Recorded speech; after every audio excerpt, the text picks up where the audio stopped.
Hello, this is Elfgar Course Fishing, and today's video is going to be on how to set up your seat box ready for a match. Right, so now I'll just tell you a little bit about my seat box. I got this quite cheaply out of a magazine. It cost me £150, but I looked in other shops and I saw the exact same seat box going for about £250 to £300, so I saved quite a lot of money there. So the best thing to do when looking for a seat box is just to look around in shops, and as soon as you see the one that you want, then you just go and look on the internet, magazines and stuff like that, and you guarantee you'll be able to get it for cheaper. Right now I was going to do another brief description of what the box actually is. Here I've got a nice backrest here. I chose to have this. It cost me extra 50 quid as well as the bumper bar and the bait tray. But moving down, I've got a nice firm seat here, not too hard but it's not too soft that you sink into it. Then I really wanted this attachment here. It's the pole cup in here where you just put the end of your pole so you can basically hands-free kit. And then moving down, shallow tray in here, just keep rigs, and that's what I keep in here. Then you've got two shallow trays, deep tray, and on the sides again you've got two shallow trays which you can keep spare floats, and then on the other side around here you just got a deep tray which you can keep pens or tins of ground bait and stuff like that. And then moving down one more is the deep tray in here which you can keep bait boxes, rigs and stuff like anything you want in there. Really, it fits basically everything that you need for fishing. And then obviously here you've got your footrest, the foot plate.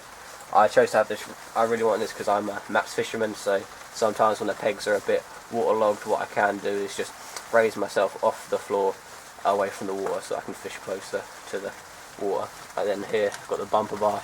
Here each one of these rivets direct where you want to fish. So if you're fishing slightly out to the left, you would put it more over this side, middle and right, just put them in each one of these. And here, bait tray, you keep ground bait on here, pellets, boxes of ground bait, and you've got sweeteners in here, so that's a really nice attachment as well.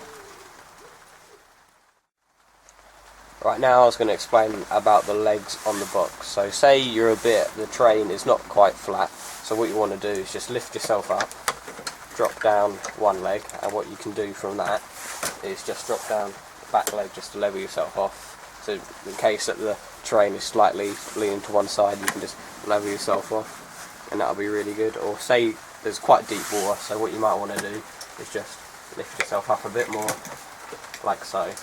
Say there's quite high water, so maybe the water's coming up to about here where your foot plate is, and you can just level yourself off like so, and like that. It's really easy. And then just to put yourself back down, and what you can do is just undo all of them and push yourself back down level like that. And then also with the feet here is that they adjust anywhere. They've got like a ball and socket basically, so if you're slightly to one side you can lean like that, slightly to the other side you can lean like that, so that's a really nice thing as well. And then just quickly moving on to the foot plate, because it's really important if you're a match fisherman, because everyone knows who fishes a match. If you get cold, it's a really horrible match to fish. Normally I'm at matches for 4 to 5 hours, and if my feet are cold it's really hard to concentrate and get the really small bites like on the rivers in the winter, so it's really important to have the foot plate. Right, so now the next video on here is just going to be about the bumper bar. If you have a bumper bar in your box, which most should come with, and as you can see at the end of the pole here, it's way too high off where the water would be. And so what you want to do is just lower both sides down with these two screws here. You want to get it down as low as possible, as close to the water as possible as you can, or anything that suits your rig that you have.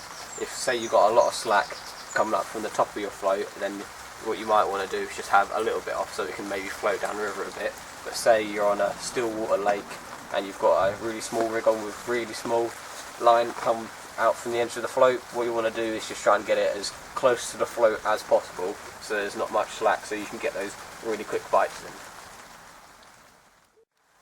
Right, now I was going to be talking about having a bait tray.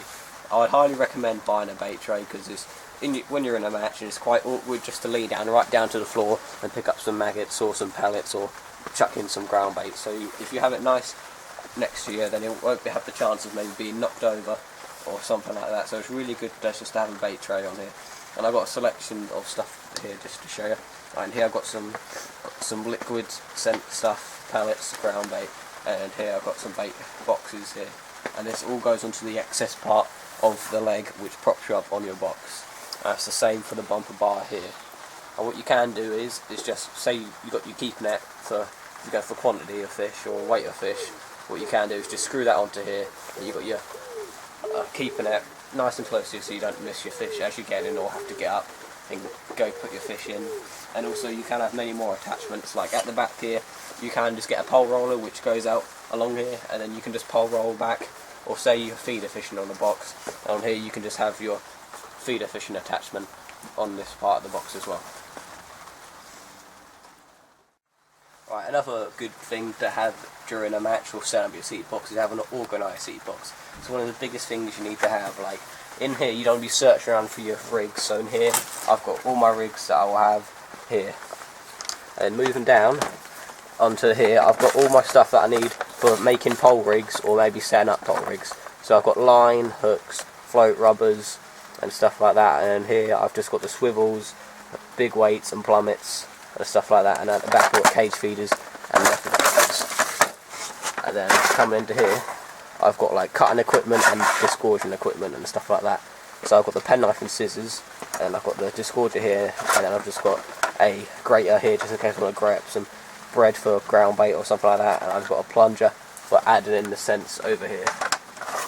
And moving out to the side I've just got spare floats that I want to maybe remake another time. So say I break a rig, I put it straight into there so I don't lose it, so I know where all my spare floats are.